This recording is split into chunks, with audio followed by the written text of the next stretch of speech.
राजधानी लखनऊ जिसे तहजीब का शहर कहा जाता है, लेकिन आज इसी शहर ने एक ऐसी खौफनाक वारदात अपने सामने होते देखी। ये घटना मैं आपको जो बताने जा रही हूँ वो आपके रोंगटे खड़े कर देगी कि कैसे सगा बड़ा भाई अपने ही खूनी सगे छोटे भाई का कातिल बन गया। मामूली कहासुनी, शराब का नशा और उसके बाद खौफनाक अंजाम। रात का अंधेरा था, छोटा भाई गोलू गहरी नींद में सो रहा था। तभी बड़ा भाई श्रवण मौत बनकर उसके पास आता है। हाथ में लोहे का बेलचा लेकर उसके ऊपर ताबड़तोड़ वार करने लगता है। खून से लथपथ बिस्तर और मां की चीख। आखिर ऐसा क्या हुआ कि बचपन से साथ खेलने वाले दो भाई एक दूसरे के जानी दुश्मन बन गए? क्या सिर्फ नशा और गाली एक हंसते खेलते परिवार को हमेशा के लिए तबाह कर सकता है? आइए देखते हैं हमारी ग्राउंड जीरो पर जो हमने हकीकत देखी। हमारी मम्मी सोती होती तो हमारे घर में कल 3 लाशें उठती। अच्छा, ऐसा वो भाई था, हमारी मम्मी को गाली देता था कि गाली मत, ये घर की छूत है, छूत, इसको हम डरेंगे। हमने होली में आए थे 15 दिन, सर जी यहाँ से रह के गए वे, हमको 15 दिन नहीं हुए हमको गए वे ना हुई हैं। हमारे सामने गाली दिया, वहाँ बैठे रहे, वहाँ गाली दी। हमारे पति बैठे रहे, हुआ से हियाँ आए, हियाँ बैठे रहे, गाली दी।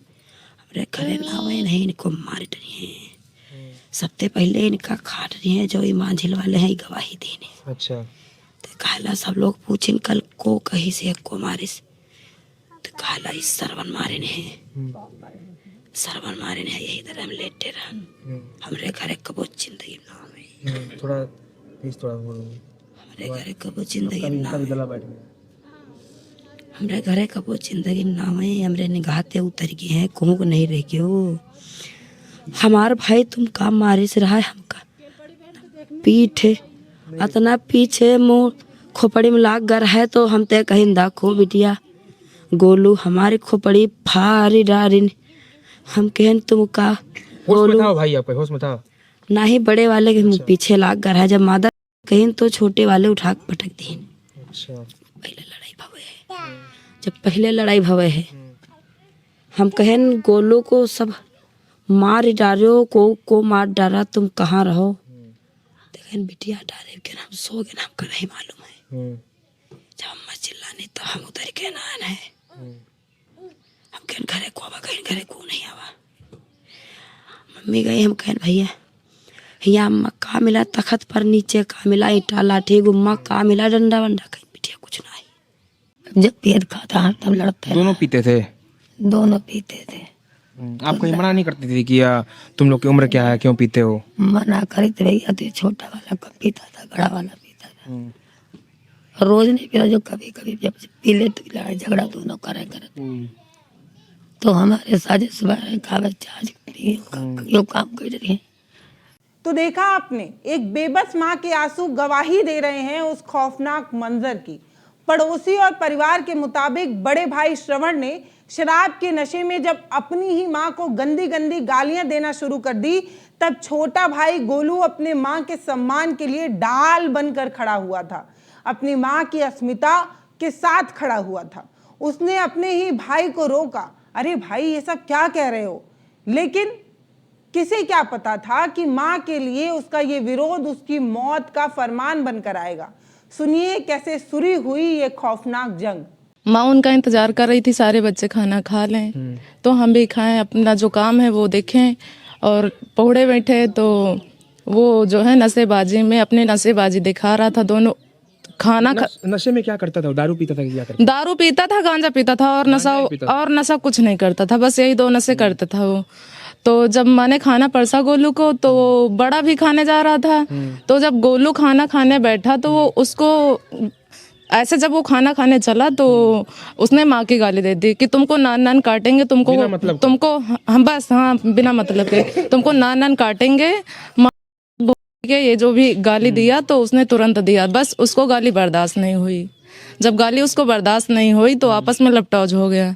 तो हम लोग छुड़ा रहे थे, बचा रहे थे, फिर भी वो काफ़ी मार पीट के मतलब कगार पे उतर आए। वो काफ़ी मार पीट होगा और उसके बाद में सब लोग छुड़ाए बचाए, जब मतलब इधर उधर हो गए दोनों, छुड़ा लिया बचा लिया गया।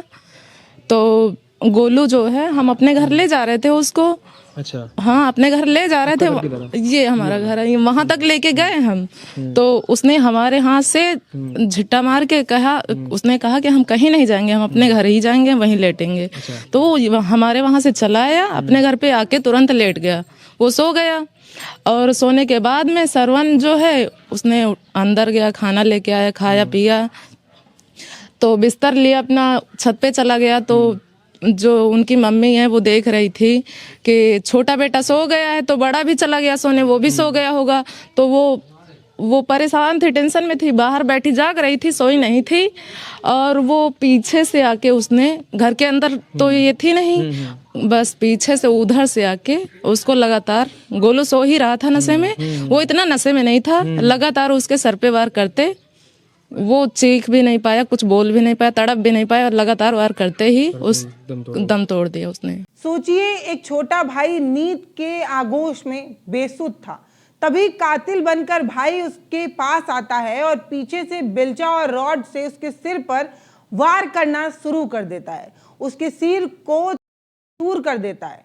कोई चीख नहीं, कोई पुकार नहीं, परिवार वालों तक को भी भनक नहीं लग पाती है कि आखिर इस घर के इस कमरे में हो क्या रहा है।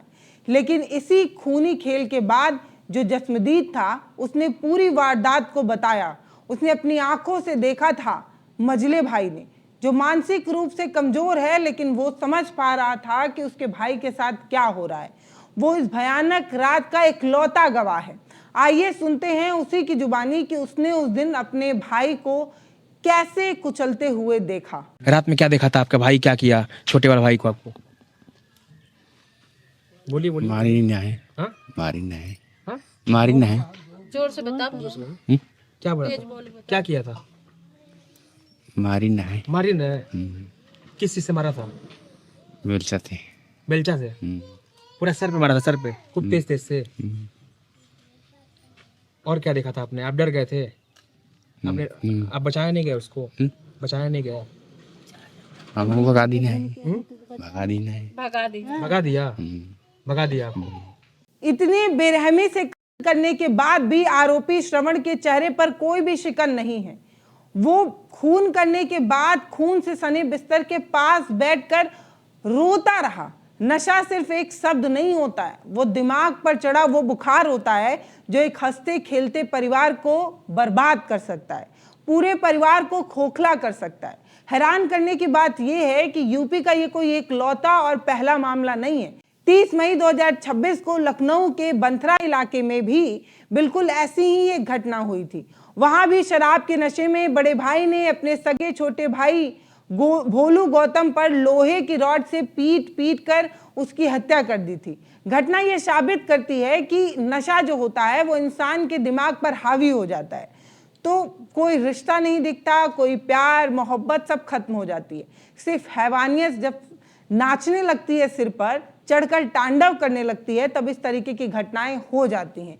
अब इसे आप मानसिक रूप से बीमार या शराब के आगोश में आकर ये किया गया कदम था, ये आप खुद बता सकते हैं। खत्म कर ही दिया? खत्म हो गया पूरा परिवार, नशे को इमल जो है खत्म हो गया, कोई नहीं बचा। हाँ, मेन वजह है, मेन वजह नशा है। नशे की वजह जो है पूरा परिवार नष्ट हो गया। नशा चाहे थोड़ा हो चाहे ज्यादा हो, ज्यादा हो, नशा तो नशा होता है, नशा हो तो पूरा परिवार खत्म हो गया।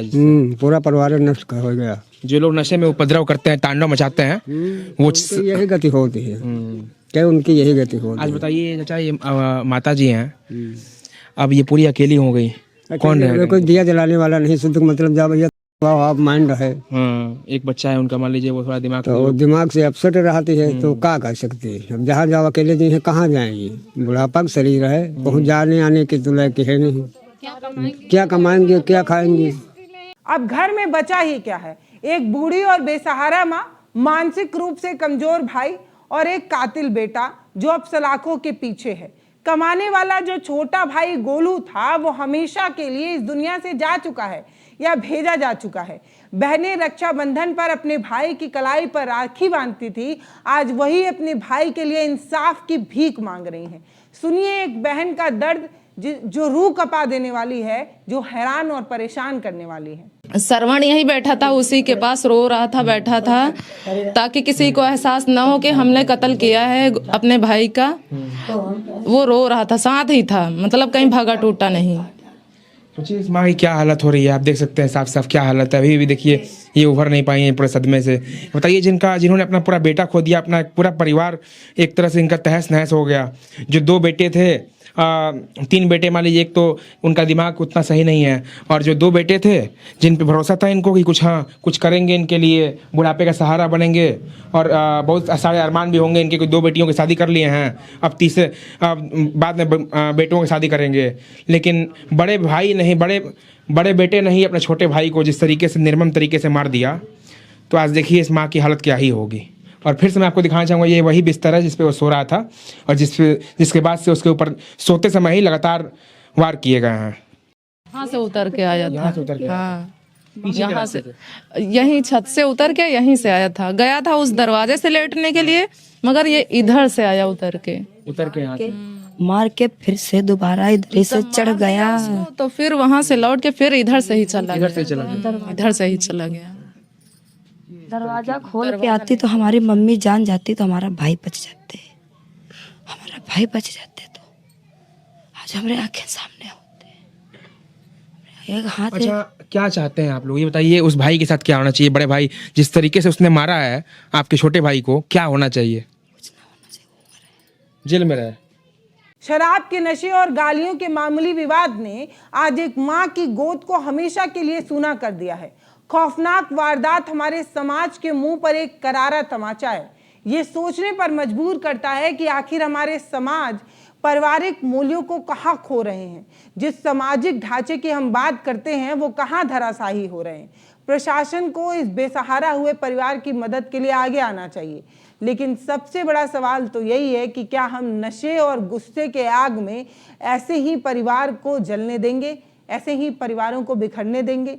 ये सिर्फ भोलू की हत्या की बात नहीं है, ये सारे रिश्तों की हत्या की बात है। एक परिवार को जोड़ कर रखने वाली जो धागे की बात होती है, उसके बिखर जाने, उसके टूट जाने की बात है। एक कातिल को तो सजा मिलनी ही चाहिए, ये बात बिल्कुल सही है, समाज के लिए ये ज़रूरी भी है। लेकिन आप उस माँ के बारे में सोचिए जिसका एक बेटा कफन में दफन है और दूसरा बेटा सलाखों के पीछे। एक बेटा जो बचा है वो मानसिक रूप से बीमार है, बेटियों की शादी का दबाव है। ये बूढ़ी बेसहारा माँ आखिर कहाँ जाएगी? एक शराब ने कैसे पूरे परिवार को बर्बाद कर दिया, इस बारे में भी सोचिए। अगर आपके आस पड़ोस में भी कोई शराब पीता है तो उसे समझाइए, कहीं उसके घर में भी बूटों की गूंज ना गूंजने लगे। उससे पहले एक सामाजिक जिम्मेदारी होने के नाते हमें और आपको सजग होना चाहिए और शराब के खिलाफ मुखर होना चाहिए।